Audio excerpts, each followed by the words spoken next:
जय श्री कृष्णा दोस्तों।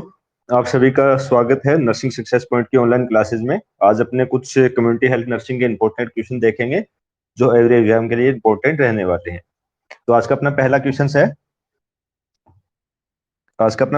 है quarantine means healthy individual after exposure to disease are kept under the observation for longest incubation period of the disease. Quarantine is a method of, यानी इसने क्या पूछा है कि किस टाइप का जो इंक्यूबेशन पीरियड है या क्वारंटाइन है वो किस टाइप का लेवल ऑफ प्रिवेंशन है। तो पहला बोल रहा है प्रीमोडियल, ऑप्शन बी बोल रहा है primary, option C secondary, option D tertiary. तो पहले अपने को पता होना चाहिए क्वारंटाइन क्या होता है। क्वारंटाइन एक ऐसा पीरियड है या लॉन्गेस्ट पीरियड बोल सकते हैं जिसमें एक्सपोज होने के बाद पेशेंट को साइड में रखा जाता है, एक टाइप से आइसोलेशन की तरह होता है। बट आइसोलेशन और इसमें ये डिफरेंस है कि आइसोलेशन में जो पेशेंट होगा वो पॉजिटिव होगा और इसमें सिर्फ एक्सपोज यानी क्लोज एक्सपोज हुआ है। तो क्वारंटाइन जो वर्ड्स था वो किससे लिया गया, क्वारंटा में 10 से लिया गया। क्वारंटा का मीन्स था 4 और 10 का मीन्स था 10। ठीक है, 10 प्लस में 4 यानी 14 डेज का जो भी इंक्यूबेशन पीरियड होता है उसके लिए यूज किया जाता है। और ये जो क्वारंटाइन वर्ड था फर्स्ट टाइम यूज किया गया था, अगर फर्स्ट टाइम की बात करें कि कब यूज किया, तो फर्स्ट टाइम यूज किया था इसको 1920 में। कौन सी डिजीज आई थी तब पेंडेमिक कंडीशन में? प्लेग। प्लेग के टाइम में इसको फर्स्ट टाइम यूज किया गया था क्वारंटाइन वर्ड को, यानी क्वारंटाइन वर्ड है 1920 में यूज किया गया था जब प्लेग डिजीज आई थी। अब बात आती है क्वारंटाइन है किस टाइप का प्रिवेंशन है। तो क्वारंटाइन में एक्सपोज हुआ है पेशेंट, यानी रिस्क फैक्टर तो प्रेजेंट है, एक्सपोज हो गया है। अब जो डिजीज होती है तो उसमें क्या है कि जो अनअफेक्टेड पॉपुलेशन है उसको प्रिवेंशन करते हैं, या कोई डिजीज होने से पहले उसको कीमोप्रोफिलैक्सिस बोलते हैं, कीमोप्रोफाइलेक्सिस फाइलेक्सिस बोलते हैं। यानी इसमें क्या होता है कि कोई भी डिजीज होने से पहले उसका ट्रीटमेंट स्टार्ट कर देना। क्वारंटाइन में भी यही हो रहा है कि कोई डिजीज नहीं हुई है उससे पहले उसका ट्रीटमेंट स्टार्ट कर देते हैं। तो जो आपका प्रोफाइलेक्सिस होता है वो किस में आता है? प्राइमरी प्रिवेंशन में, प्राइमरी प्रिवेंशन में आएगा। तो आपका जो क्वारंटाइन है वो भी प्राइमरी प्रिवेंशन का टाइप है। आइसोलेशन मोस्टली उसमें डिजीज हो गई है उस कंडीशन में उसको कर रहे हैं, तो नॉर्मली सेकेंडरी में आता है। उसके लिए एक स्पेशली ध्यान रख लेना कि प्राइमरी अगर मेजर्स या कोई भी डिजीज से पूछते हैं जो ज्यादा मोर इफेक्टिव नहीं है या इन्फेक्टेड के चांसेस, उसमें नॉर्मली इसको प्राइमरी मानते हैं।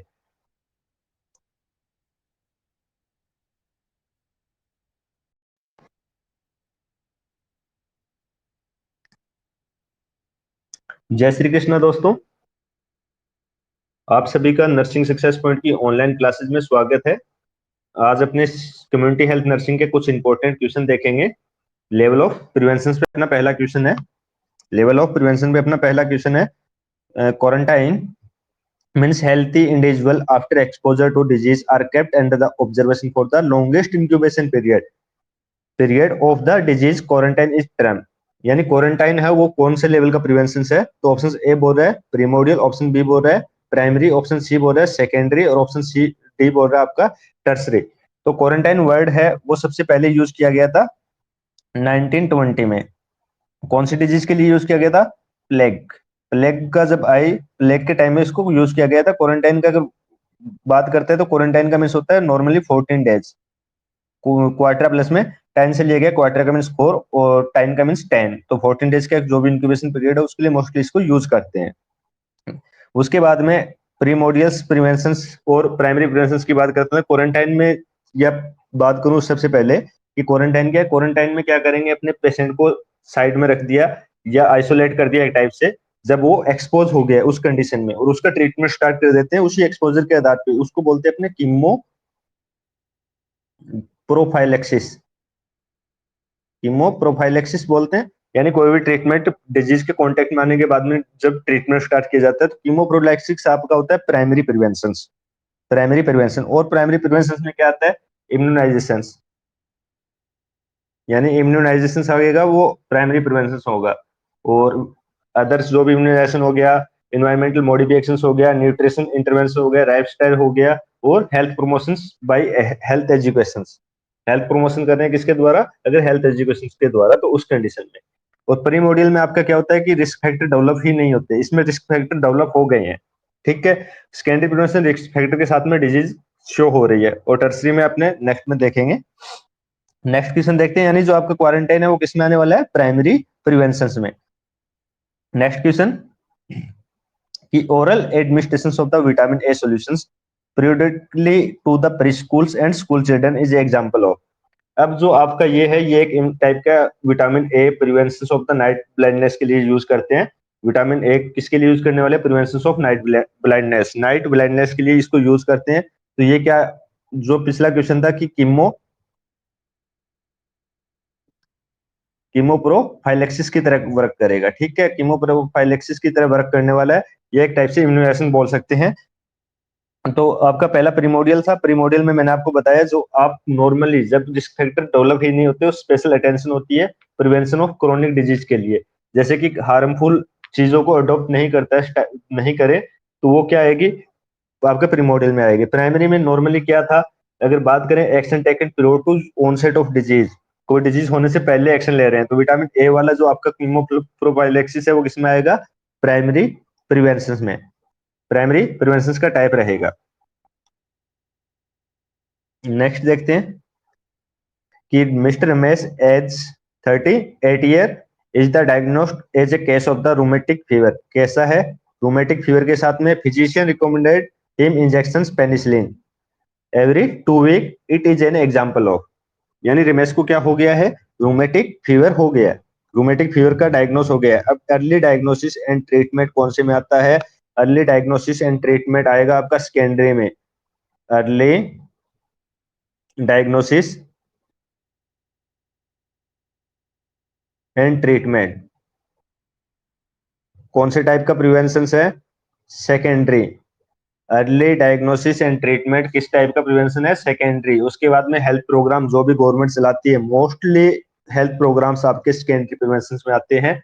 कुछ जो मिड डे मील जैसे प्रोग्राम है वो आपके प्रीमोडियल में आते हैं, क्योंकि उसमें आप लाइफस्टाइल्स को चेंज कर रहे हो। यानी बहुत से जो न्यूट्रिशन प्रोग्राम आते हैं वो आपके प्रीमोडियल में, स्कूल चाइल्ड वाले प्रीमोडियल में काउंट किए जाते हैं। यानी मोस्ट कॉमनली जो भी गवर्नमेंट के द्वारा चलाए जाएंगे हेल्थ प्रोग्राम्स, वो क्या है? सेकेंडरी प्रिवेंशन में आने वाले हैं। स्पेशली यही ध्यान रखना है। अर्ली डायग्नोसिस प्लस में आपको क्या कर रहे हैं? एडिक्वेट ट्रीटमेंट मिल रहा है, तो ये है। या कोई भी स्क्रीनिंग कर रहे हैं, वो आपकी इसी में आने वाली है, सेकेंडरी प्रिवेंशन में।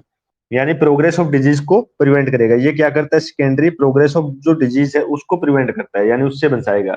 या बोल सकते हैं halts the progress of disease, progress of disease को रोकेगा।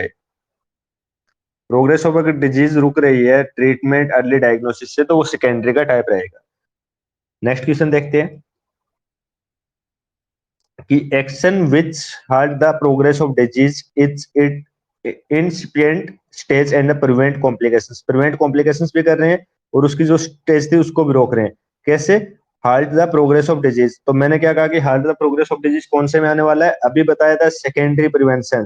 तो सेकेंडरी प्रिवेंशन में रहने वाला है कोई भी डिजीज को होने से पहले या होने के बाद उसका जो कॉम्प्लिकेशंस होते हैं उनको प्रिवेंट कर रहे हैं, तो वो क्या है? सेकेंडरी प्रिवेंशन है, सेकेंडरी प्रिवेंशन है। नेक्स्ट देखते हैं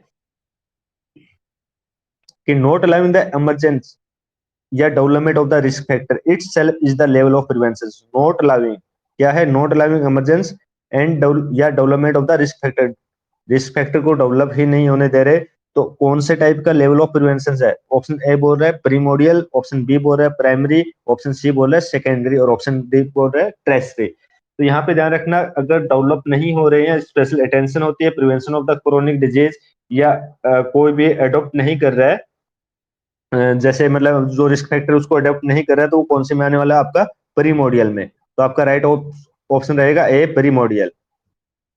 नेक्स्ट देखते हैं कि which is the best method of the health communications to motivate an eligible couple for the adopting contraceptive practice. Contraceptive practice के लिए कौन सा बेस्ट मेथड रहेगा? टीचिंग का या हेल्थ कम्युनिकेशंस का? तो ऑप्शन ए बोल रहा है ग्रुप डिस्कशंस, ऑप्शन बी बोल रहा है प्रिंटेड मटेरियल या material on the family planning, और ऑप्शन सी बोल रहा है फेस टू फेस कम्युनिकेशंस, और ऑप्शन डी बोल रहा है यूज ऑफ इंटरनेट।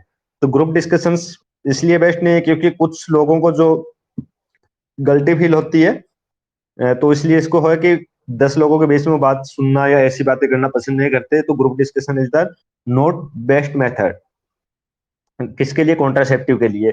उसके बाद में printed materials on the family planning, printed material family planning के लिए एक बेस्ट मेथड हो सकता है, बट क्या है कि सभी जो इंडिया है उसमें एजुकेटेड लोग नहीं है या उन चीजों को समझ नहीं पाते, इसलिए इसको बेस्ट मेथड नहीं माना जाता।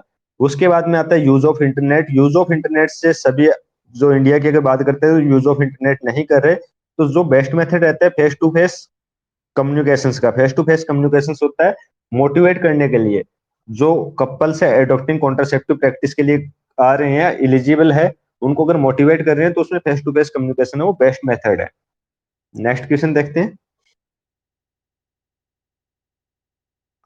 All of the following are the example of the two way communications except, इनमें से एक को छोड़ के सभी क्या है, टू वे कम्युनिकेशंस के मेथड है, ये एग्जांपल है। पहला है ग्रुप डिस्कशंस, ऑप्शन बी बोल रहा है रोल प्लेइंग, ऑप्शन सी बोल रहा है पैनल डिस्कशंस और ऑप्शन सी बोल रहा है सिंपोजियम। तो ग्रुप डिस्कशन में क्या है कि 4 से 5 लोग बैठ के या मिनिमम 8 से 10 लोग बैठ के डिस्कशन करेंगे और क्वेश्चंस और एनएसवर होंगे, क्वेश्चन और एनएसवर होने वाले हैं, क्वेश्चन एंड एनएसवर होंगे। अब अगर कहीं पे क्वेश्चन और एनएसवर हो रहा है तो वो क्या है, टू वे कम्युनिकेशन है। तो ऑप्शन ए क्या है, टू वे कम्युनिकेशन है, तो ये एक्सेप्ट पूछ रहा था, इनमें से नहीं है। उसके बाद में देख रहे हैं पैनल डिस्कशन। पैनल डिस्कशन का अगर मैं यहाँ पे बताऊं आपको कि पैनल डिस्कशन क्या होता है, कि ये मोस्टली जो इंस्टीट्यूट होते हैं उनमें यूज किया जाता है, जो मतलब मीटिंग्स होती है जिसके सामने मतलब नॉर्मली जो स्पेसिफिक टॉपिक पे मीटिंग्स हो रही है और ऑडियंस प्रेजेंट होंगे, इसमें क्या रहेंगे, ऑडियंस प्रेजेंट रहेंगे, ऑडियंस होंगे वो क्या रहेंगे, प्रेजेंट रहने वाले, ऑडियंस क्या है, प्रेजेंट है।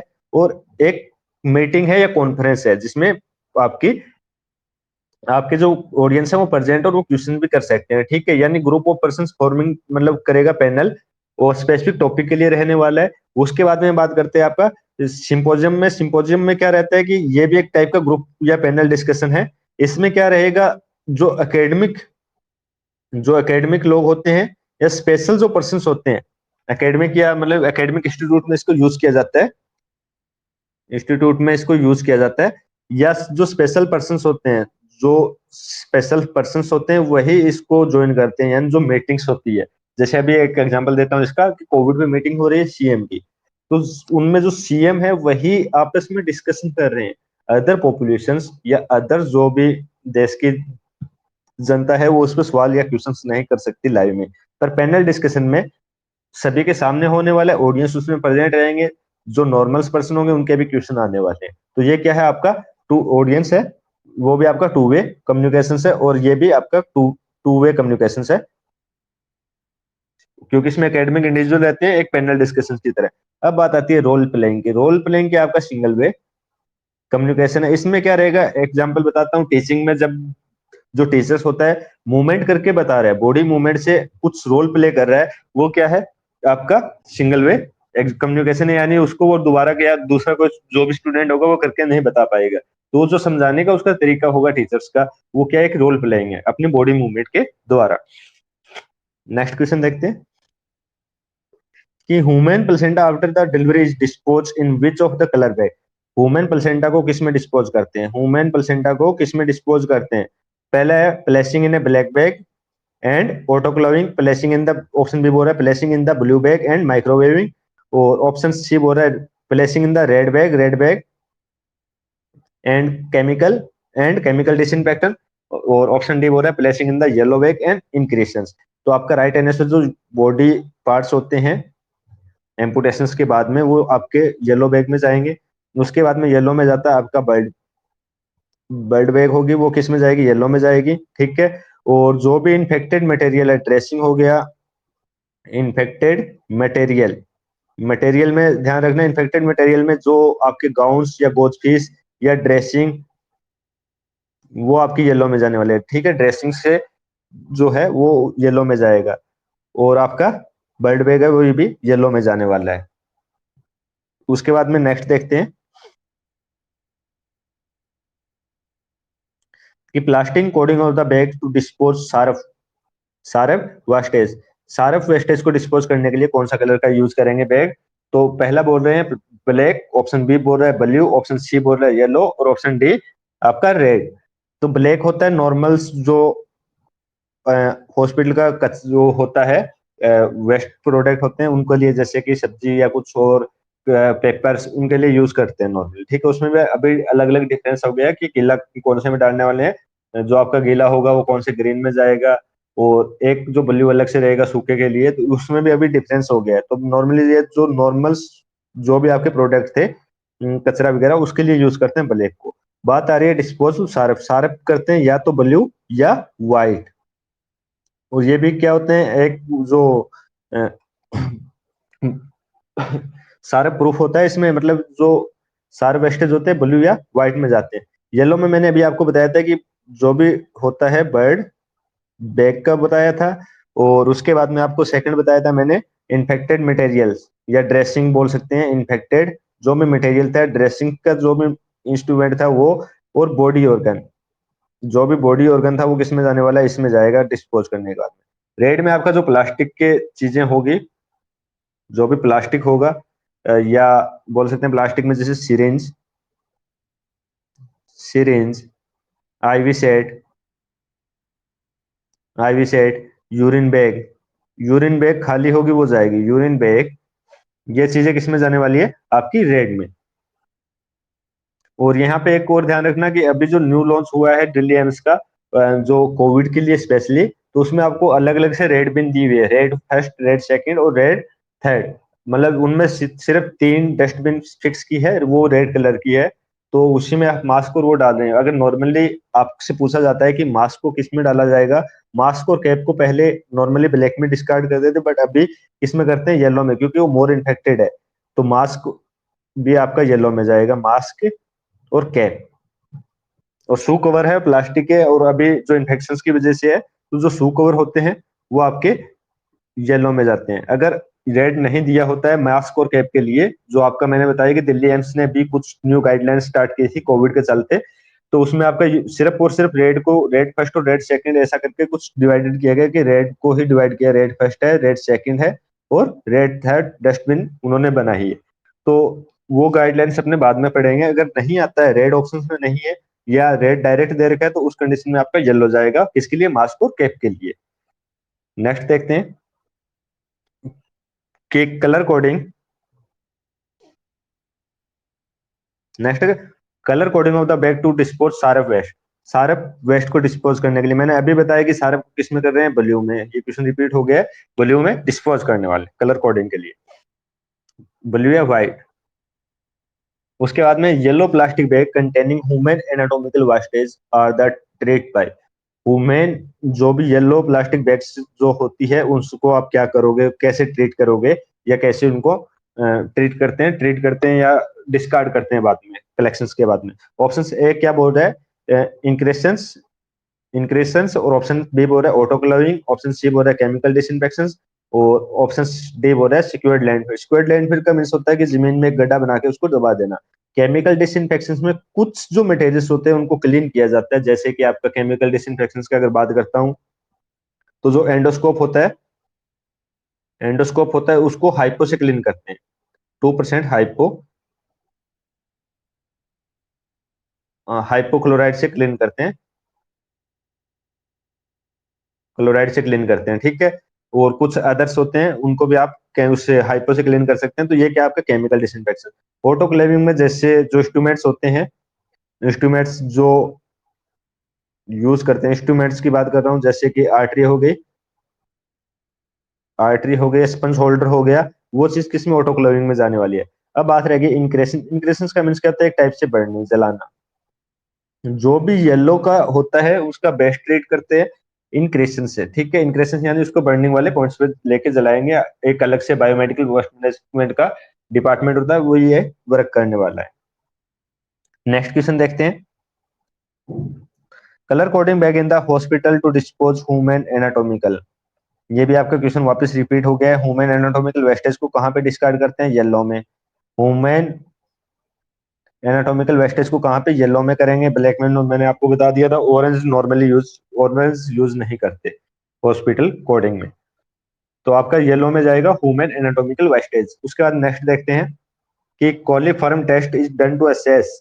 जो कॉलीफॉर्म टेस्ट है वो किस लिए यूज कर रहे हैं, तो ऑप्शन ए बोल रहा है bacterial contamination of water, option B बोल रहा है आपका level of the green house gases responsible for the global warming, और ऑप्शन सी बोल रहा है आपका हाउसिंग स्टैंडर्ड इन इंडिया, और ऑप्शन डी बोल रहा है sound pollution in metro cities.